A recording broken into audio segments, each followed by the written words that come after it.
Discovery of spiritual India के इस कार्यक्रम में आपका एक बार फिर अभिनंदन करता हूं, हार्दिक स्वागत करता हूं।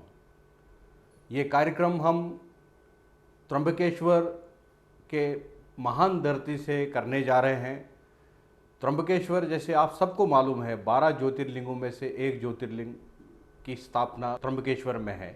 त्र्यंबकेश्वर डिस्ट्रिक्ट नासिक, महाराष्ट्र स्टेट में आता है और यहाँ पर ही हर 12 वर्ष के बाद महाकुंभ होता है। महाकुंभ में हमारे 13 अखाड़ों के अलावा हमारे 4 शंकराचार्य और उसके अलावा देश के महापुरुष और श्रद्धालु, जिनकी संख्या करोड़ों में होगी, इसी धरती पर आएंगे। यहाँ पर वो डुबकी लगाएंगे, शाही स्नान के दिन डुबकी लगाएंगे और संत महापुरुषों के दर्शन करेंगे, त्र्यंबकेश्वर महादेव के दर्शन करेंगे और यहाँ से वो बहुत कुछ गोदावरी में डुबकी लाकर यहाँ से निकलेंगे। आज जो बातचीत करनी है, हम बातचीत करेंगे महाकुंभ के बारे में। हम बातचीत करेंगे जो यहाँ आदिवासी इलाका है त्र्यंबकेश्वर का, इसके बारे में हम बात करेंगे और यहाँ क्या डिफ़िकल्टीज़ आती है एक आम आदमी को, इस पर हम बातचीत करेंगे। हम अपने हिंदू धर्म के बारे में, सनातन धर्म के बारे में चर्चा करेंगे महाराष्ट्र के साथ में, और इनकी जो एक्सपर्टाइज़ है, जिनके नाम से ये पूरे विश्व में फेमस हो चुके हैं, वो है इनकी आयुर्वेदा चिकित्सा, जिसके आधार पर, जिसके मदद से इन्होंने देश और विदेश के अनेकों लोगों को कैंसर के बीमारी से जो पीड़ित थे उनको ठीक किया। किडनी के बहुत सारे बीमार आए, उनको ठीक किया, और बाकी जितने भी हमारी हाइपरटेंशन और उससे रिलेटेड जितनी डिजीज़ हैं उनको भी इन्होंने ठीक किया है। मैं बात कर रहा हूँ महाराष्ट्र में प्रसिद्ध फर्शी वाले बाबा के नाम से और भारत में प्रसिद्ध पत्थर वाले बाबा के नाम से, और हम सब के अपने महामंडलेश्वर देव बप्पा जी महाराज का। मैं इस कार्यक्रम को आगे बढ़ाने से पहले मैं महाराष्ट्र का अभिनंदन करता हूँ, हार्दिक स्वागत करता हूँ। महाराष्ट्र, आपका बहुत बहुत अभिनंदन है इस कार्यक्रम में। ये हमारा कार्यक्रम है Maharashtra discovery of spiritual India. हम महापुरुषों के साथ में डिस्कशन करते हैं और हर डिस्कशन में कुछ खोज करके निकलते हैं।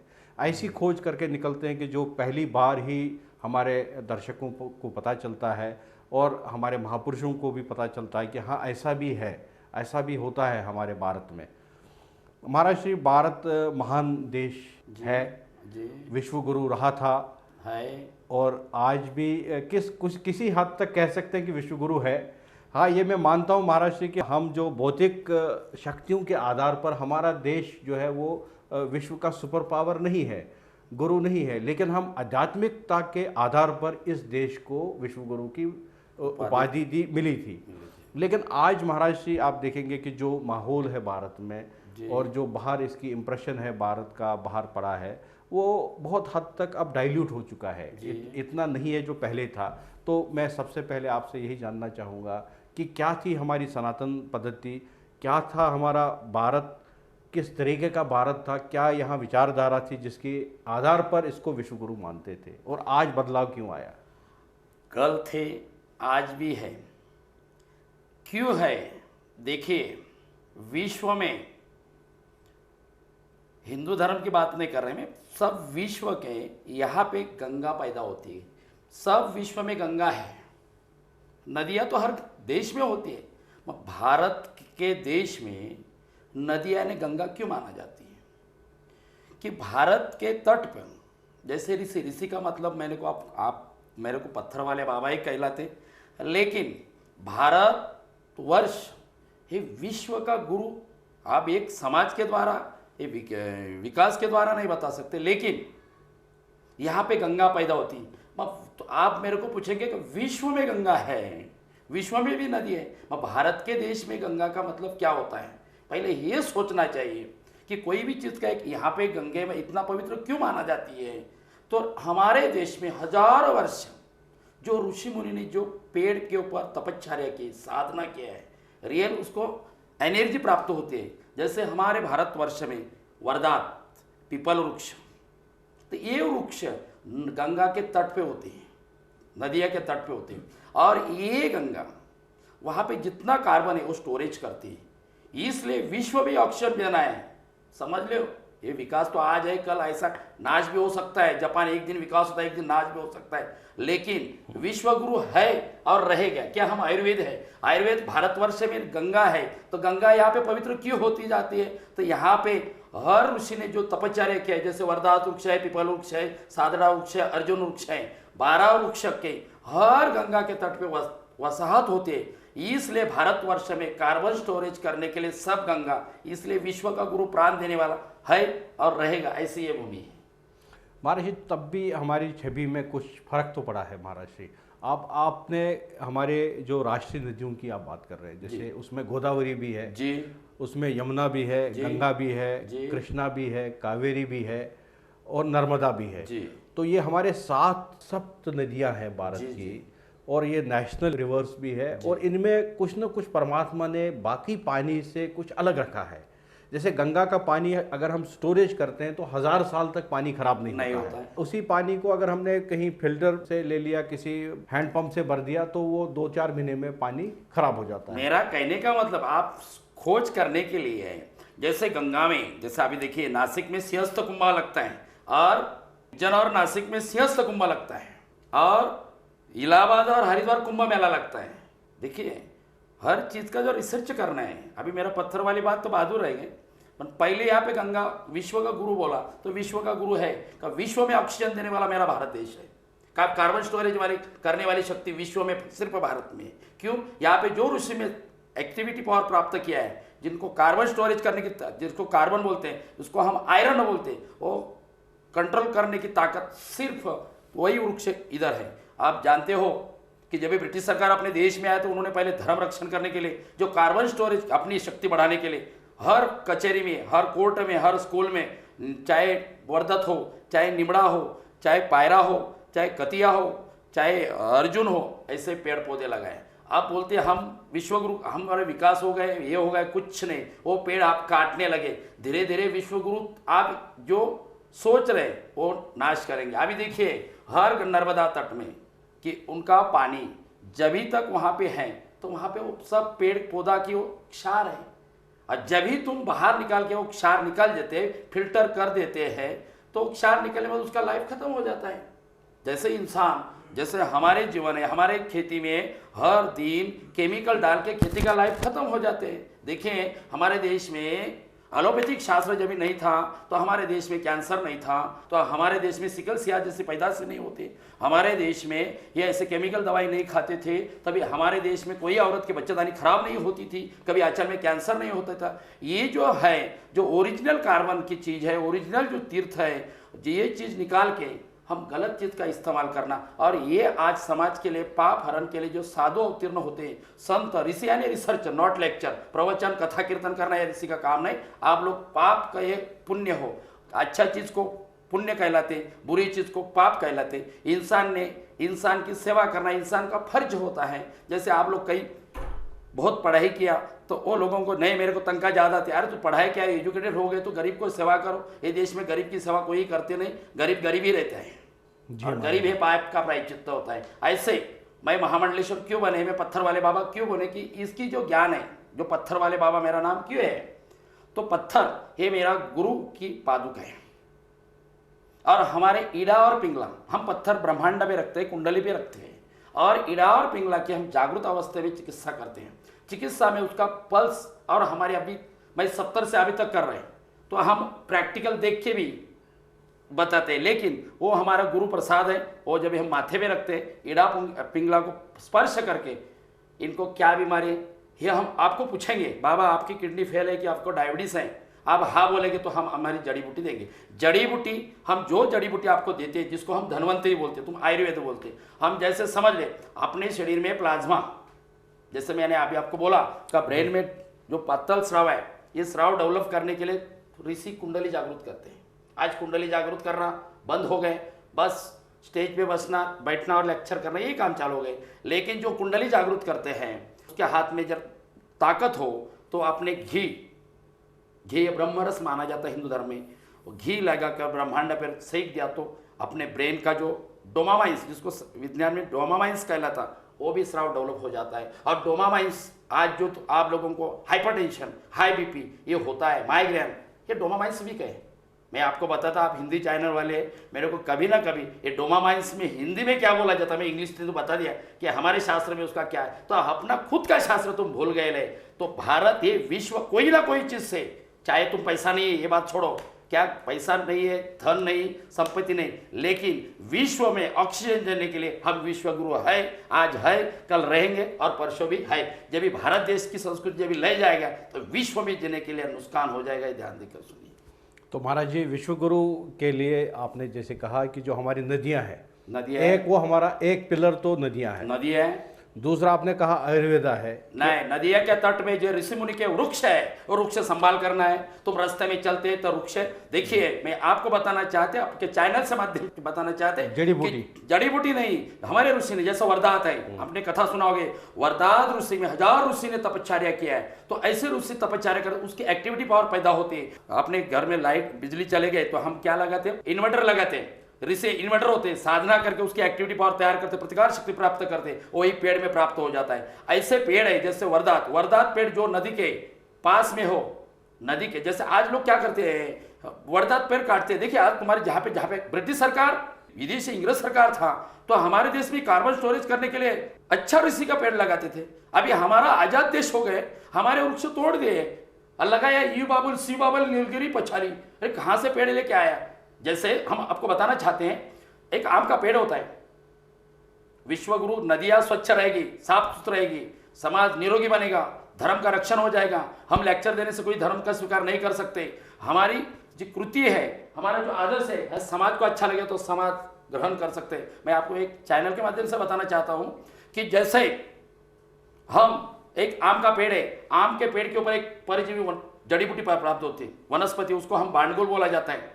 वो बांडगुल सब आम का रस खाते, लेकिन वो परजीवी वनस्पति के लिए आम का पौधा नहीं लगा सकते। वैसे यहाँ पे जो तत्व ज्ञान बताने वाले, तत्व ज्ञान अध्ययन करने वाले जो लोग हैं, जैसे अब इंजीनियर आ गए तो ये रास्ते में कौन सा पौधा फटकन पैदा हो जाएगा वो लगा देते हैं। ये समाज के लिए और ये भूमि के लिए आदर्श पौधा कौन सा है, ऐसे आदर्श भी पौधा लगे तो अपने जीवन में सद्विचार और सद्बुद्धि प्राप्त हो सकते हैं। इसलिए कोई भी भगवान को प्रसन्न करना है तो जड़ी बूटी प्राप्त करना पड़ता है। अजाय शिव जी को जा तो बेलपत्री चढ़ाएंगे, भगवान कृष्ण को जा तो हम तुलसी दल चढ़ेंगे, वो भी तो जड़ी बूटी जाए।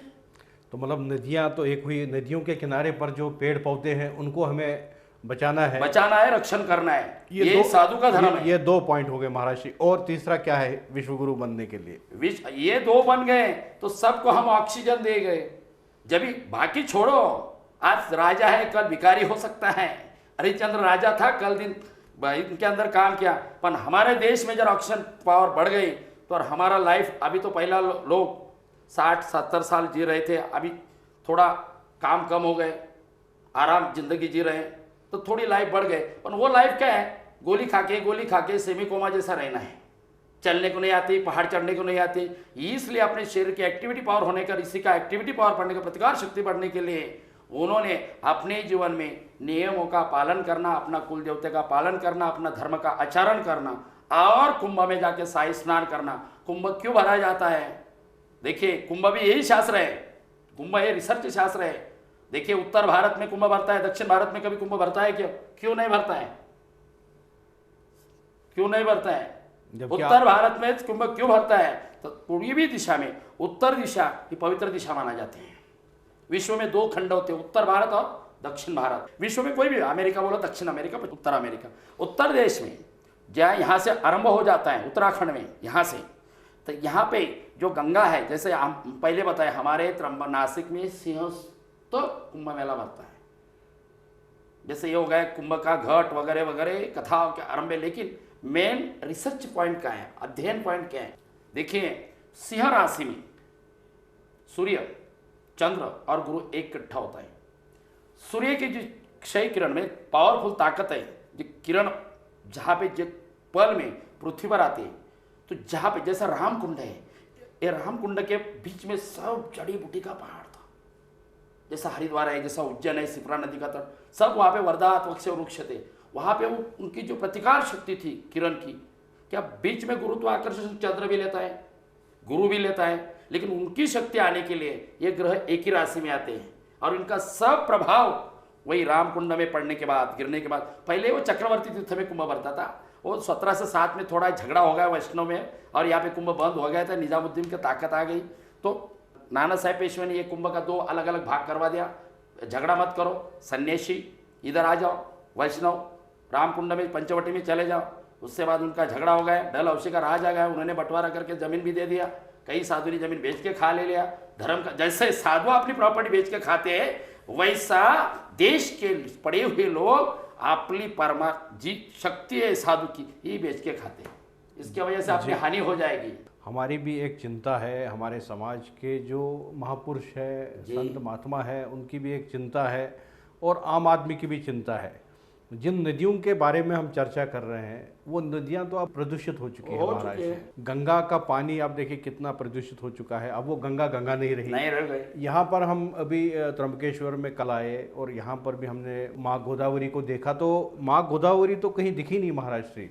वो तो एक छोटा सा एक कुंड है वो दिखा, वहाँ थोड़ा पानी है, वो भी इतना ज़्यादा पोल्यूटेड है कि वहाँ पर इतना ज़्यादा उसमें बहुत सारे बोतल के ढक्कन, पॉलीथीन के बैग, नारियल, फूल, इतना सारा पत्ता लोगों ने उसमें फेंका है कि उसमें हमें हाथ डालने में भी मुझे थोड़ा सा रुकावट हुई है। मैं ये कैमरा के सामने ही कह रहा हूँ। वैसे गंगा में भी आज लोग आचमन नहीं करते हैं, गंगा को स्पर्श नहीं करते हैं, गंगा को प्रणाम नहीं करते हैं क्योंकि उनको भी लगता है कि यार ये प्रदूषित हो चुकी है। कुछ दिन पहले ही हमारी टीम, मैं ही गया था, हरिद्वार गया था महाराष्ट्र। आपको बड़ा आश्चर्य होगा, हर की पौड़ी से 100 मीटर दूरी पर मैंने रात के 11:30 बजे 4 लोगों को शराब पीते हुए देखा, हर की पौड़ी के पास में। तो ये कितनी बड़ी विडंबना और कितनी बड़ी शर्म की बात है हमारे लिए कि हर की पौड़ी जिसको लाखों लाखों सालों से लोगों ने प्रणाम किया, जहाँ लोगों की आस्था जुड़ी रही, हमारे पूर्वजों की आस्था जुड़ी रही, वहीं से 100 मीटर की दूरी पर लोग शराब पी रहे हैं। एक बेर के बोतल में धागा बांध के गंगा में डाल दिया था उसको ठंडा करने के लिए।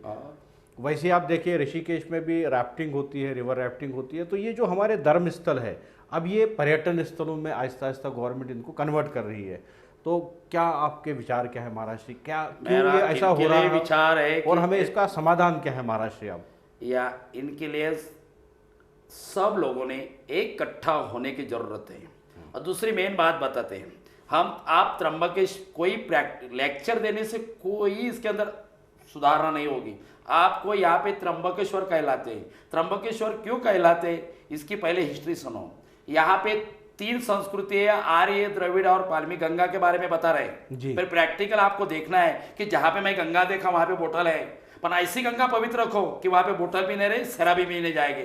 तो हम वही देखने के लिए यहाँ पे 3 गंगा उगम होती है। एक वैतरणा होती है। कौन सी गंगा उद्गम होती है? वैतरणा गंगा। गंगा इतनी पवित्र होती है उसको कोई दूषित नहीं करने वाला और उसको कोई खराब न करने वाला। निचड़े लोग आ गए जिसके बुद्धि भ्रष्ट होने वाले, वो तो वही काम करेंगे। देखिए मैं आपको बताना चाहते हैं, दूध में जो कीड़ा पैदा होता है उसको दही बोलते हैं और दही होने के बाद उसको शाकाहारी बन के लोग खाते हैं। वही कीड़ा जब केला में पड़ गया तो खराब मानते हैं। इसलिए गंगा जो ऐसे कीड़े होते हैं, ये कीड़े को सबकी मेन जवाबदारी क्या है ये सीखने के लिए तो आप त्र्यंबक में आगे मत देखो, पीछे देखो। यहाँ पे 3 गंगा पैदा होती है, अहिल्या, गोदावरी और वैतरणा। वैतरणा यहाँ से 100 किलोमीटर 150 किलोमीटर चलती है। कितना? 150 किलोमीटर। वहां पे कभी आपको बोतल नहीं मिलेगी। क्यों? वो तो आदिवासी इलाके में चलते हैं। सारा बंबई ठाना भिवंडी, यहाँ पे 4 करोड़ लोग बसती है। कितनी गंगा है? 4 करोड़। ये गंगा सिर्फ 150 किलोमीटर चलती है। कितना किलोमीटर? 150 किलोमीटर। वहां पे हर पहाड़ों में जाओ, हर दोनों साइड पूरा घना जंगल है, वही पानी शुद्ध जल है। अरे बंबई आज बार 10 गुना बढ़ गए तो उस 150 किलोमीटर चलने वाली गंगा पी के नहीं सकते। ये वैतरणा है। तो गंगा सीखने के लिए, बताने के लिए मत, अपने चैनल से माध्यम से जब कभी चातुर्मास में आ गए, कुंभ में आ गए तो मैं पूरी वैतरणा आपको दिखाएंगे कि गंगा कैसी रखना चाहिए, गंगा कैसी होना चाहिए। दोनों बाजू पूरा पहाड़ होना चाहिए, ये पौधे होना चाहिए। ऐसे पौधे में कंकर सांप रहते हैं। तुम जितना जितना घाट बांधेंगे, घाट इसलिए बांधा जाता है छोरी लोगों के घुमाने के लिए। क्या है? लोकशाही राज्य है। यहाँ पे शराब पीने के लिए लोकशाही राज्य है। इसके लिए कानून में थोड़ी बदलाव करना पड़ेगी कि बाबा रे गंगा के तट पर शराब पीना मना है, गंगा पवित्र रखना जरूरी है। गंगा ये पवित्र माने ना माने, लेकिन गंगा के जल बगैर तुम्हारी खेती नहीं चलेगी, गंगा के जल बगैर अपना जीवन नहीं चलेगी। उसको भी जीवन कहला जाते, अपने अपने यात्रा को जीवन कहला जाते हैं। तो आपको ये वैतरणा गंगा देखने के लिए मैं जरूर दिखाऊंगा। जहाँ से ब्रह्मगिरी चढ़े तो गोदावरी आगे पूरब आती है और वैतरणा पश्चिम वाहिनी बनती है, और वहां से तुम चलते जाओ, दोनों बाजू पहाड़ है और दोनों बाजू आदिवासी इलाका है। क्या है, भारत देश में अधिपुरुष जिसको कहलाते हैं ये आदिवासी लोग हैं। ये आदिवासी लोग मैंने जो ज्ञान लिया है ये तो 70% 70% वो लोगों को प्रणाम करके, क्या वो लोग के पास लिखा पहले जमाने में लिखने की किताबें नहीं थे, श्रुति और स्मृति मैं बोलेगी आप सुनेंगे, बस वही ज्ञान रहेगा। ऐसे लोगों से अध्ययन करने, आज मैं जो जड़ी बूटी का अध्ययन करते हैं हम प्रणाम करके वही सब समाज को देते हैं। लेकिन ऐसी गंगा पवित्र रखने के लिए कई गंगा का आप लोगों ने अध्ययन करना चाहिए और अध्ययन समाज को सिखाना चाहिए। खाली घाट बनाने से गंगा पवित्र नहीं होगी, आंदोलन करने से गंगा पवित्र नहीं होगी। जैसे वैतरणा गंगा पवित्र है, पवित्र रहेगी, ऐसे उसके तट में देखिए शाहपुर सिटी है, वाड़ा सिटी है, भिवंडी सिटी है, उसके तट में इतना गंदा गंदा सिटी है तो भी गंगा का जल पवित्र है। जाके देखो, कुंभ में जब आएंगे तो वैतरणा गंगा मेरे को देखना है बाबा जी। चलो हम वैतरणा गंगा कैसी रखना चाहिए गवर्नमेंट ने, ये सीखने के लिए वैतरणा गंगा के पास आ जाओ, ये एवं कृष्णा गंगा के पास आ जाओ। अभी तक महाराज जी के साथ हमने यहाँ पर चर्चा की। महाराज जी ने बहुत ही सरल शब्दों में यही कहा कि भारत पहले भी विश्वगुरु था, आज भी विश्वगुरु है। और विश्वगुरु क्यों बना भारत? हमारे पास में कोई टेक्नोलॉजी का पावर नहीं है, हमारे पास में कोई बौद्धिक ऐसी शक्तियाँ नहीं है जिसके आधार पर हम अमेरिका जैसे बन जाए, चाइना जैसे बन जाए।